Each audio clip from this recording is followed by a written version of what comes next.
Hello, ayan. Let's have her mic. Okay.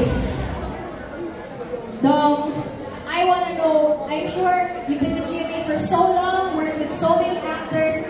What na parang pupunta ako doon to show my support? Siyempre, matagal na akong ginagawa ng horror eh. Looking forward ako sa pagdilagay.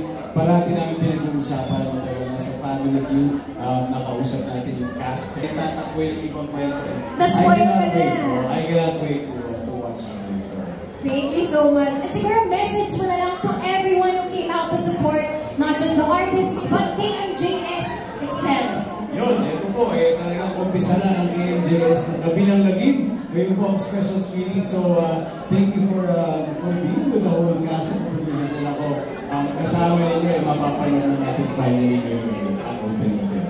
Thank you so much. So, sige, picture muna. I am sure maraming gusto. Let me just take your mic para